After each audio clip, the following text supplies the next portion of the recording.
खबरों में बढ़ते हैं आगे खबर बस्तर से, जहां जब भी बस्तर का जिक्र आता है तो जहन में सबसे पहले जो नाम है वो आता है नक्सली। लेकिन अब बस्तर की तस्वीर और तकदीर दोनों बदल रहे हैं। बस्तर की कॉफी अपने आप में महत्वपूर्ण भूमिका निभा रहा है। देखिए बारूद की गंध से कॉफी की सुगंध की और बढ़ रहे बस्तर पर हमारी ये खास रिपोर्ट।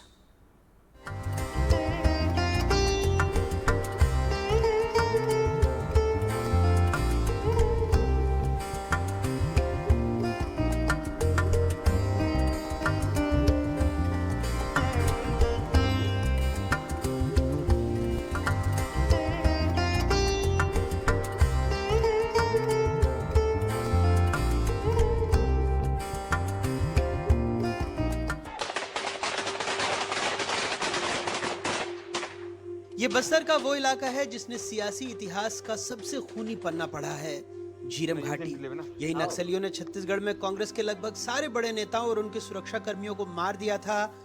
अभी जिस जगह पर मैं खड़ा हूँ इससे कुछ ही दूरी पर 2013 में एक बड़ी माओवादी घटना हुई थी, जिसे झीरम घटना के नाम पर जाना जाता है। और ये जो इलाका है ये दरभा का इलाका है। आपको बताऊं कि किसी समय में इस इलाके में बारूद की गंध हुआ करती थी, लेकिन इस गंध को दबाया है कॉफ़ी की सुगंध ने। लेकिन अब उसी दरभा इलाके में कॉफी की खुशबू है। 20 एकड़ में कॉफी को प्रयोग के तौर पर लगाया गया तो बस्तर की मिट्टी ने इसके स्वाद को और बढ़ा दिया।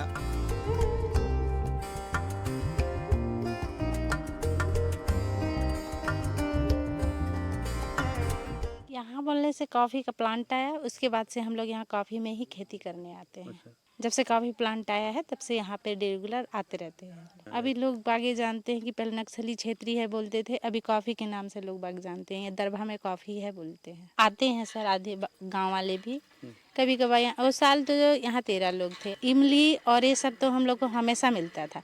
ये पहली बार है कि यहाँ 2017 से यहाँ पे कॉफ़ी मिला तो कॉफ़ी का मेहनत यहाँ करने आते, खेती करने आते। तो ये नया चीज़ है, कॉफ़ी के बारे में कोई जानता भी नहीं था। कॉफ़ी प्लांट में आती है। अच्छा। कॉफ़ी का खेती करते हैं, 4-5 हज़ार कमा लेती है। दरबा में सोचते थे नक्सली एरिया है वैसे बोलते थे, अभी कॉफ़ी के नाम से जानते हैं। कॉफ़ी का खेती कर रहे हैं बोल के पूछते हैं। नहीं 4-5 हज़ार मेरुआ। हाँ घर चोरो जीरो टीमो नुक चो हाथ बटा तो असन पिला जिला के कहीं कहीं गेन उनको आतो असन उन काम करून करून घर बोल चले से अच्छा ले नवा काम मन सीखूं से एताई लोके सांगते जावात बड़े बड़े लोग बने उन असन रासन करा बोलो तो सफाई जानू से बोलते रहो जन नक्सलाइट गाँव आए नहीं जाऊँ बोलून बिकट डरो तेरा नहीं डरत को नहीं बोले दाय काफी पलाट होली बोल तो डाले दाय सफाई लोग मन अच्छा है गाँव बोलुआ दरबा के तेरवा जातरुआ ताकि खूब डरते रहे। पहले बस्तर में आदिवासी किसान धान, मक्का, कोदो, कुटकी जैसी पारंपरिक खेती ही करते थे, लेकिन अब माओवादियों का प्रशिक्षण केंद्र रहे चांदामेटा जैसे इलाके में भी कॉफी की खेती की जा रही है।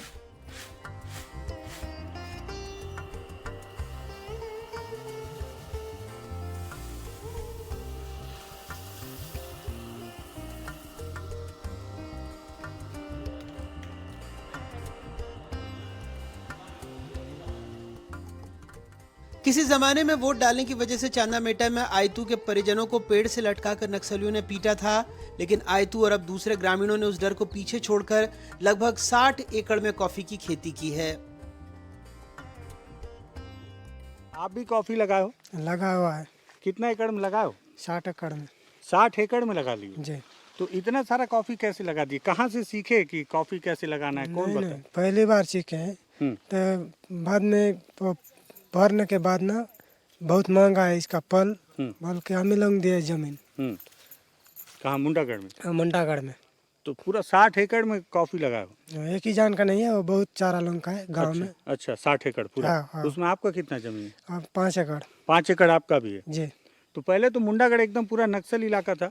पहले तो बहुत नक्सली आते थे, अभी तो कॉपी लग गया है। यो कलेक्टर आता है, बड़ा बड़ा साहब लोग आते हैं। अब नक्सली नहीं आते? नहीं आते हैं। कैसे कैसे करना है इसको? कैसे इसको तो फल को नहीं सीखे हैं, कैसे करना है, कैसे करने से चाय बनता है उसको। लेकिन तो उगाना सीख गए हो? आओ पेड़ वेड़ लगा है ऐसे छाँव वाला? छाँव वाला भी नहीं लगा हुआ है और कॉफी पौधा लगा हुआ है, छोटा छोटा है। छोटा छोटा है अभी। हाँ।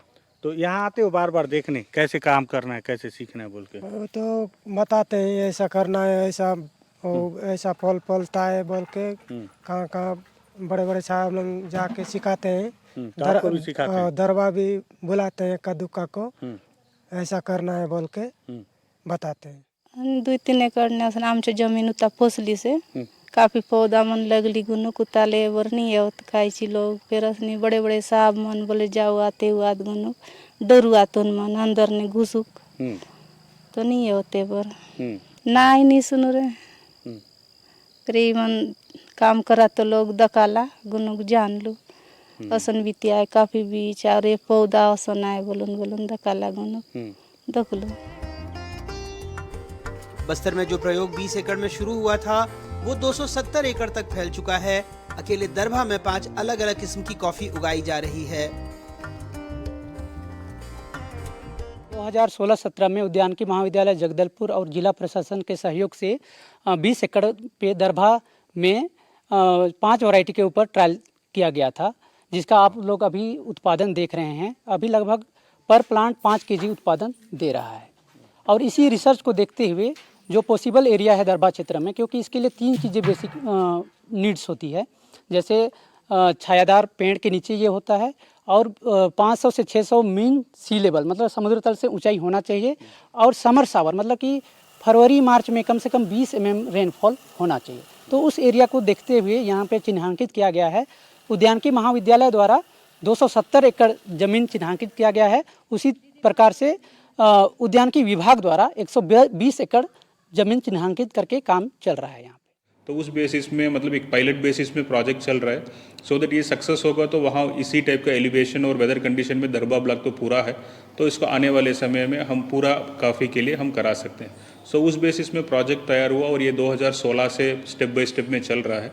तो पहले इनिशियली एक जगह में सक्सेस होने के बाद इसको देके हम करवा रहे हैं। अभी भी नॉर्मली पीपल नहीं जाते हैं या बड़े लोग अभी भी जाने के लिए आरओपी का ज़रूरत रखता है, वहाँ भी हम कॉफ़ी का प्लांटेशन करके हम लोगों को दूसरे दुनिया को भी हम दिखा रहे हैं कि आज की डेट में तो नक्सल समाप्ति की ओर है और यहाँ लोग डेवलपमेंट की ओर आ रहे हैं, और इसमें अपार संभावना है हॉर्टिकल्चरल कैश क्रॉप्स के लिए, उसको भी हम दिखाने के लिए पायलट बेसिस में चाहिए।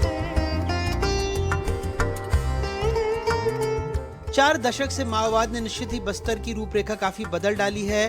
धीरे धीरे ही सही अब बस्तर बदल रहा है और बारूद की गंध को दबाकर कॉफी की भीनी खुशबू चारों ओर फैल रही है। बस्तर से विकास तिवारी की रिपोर्ट, NDTV।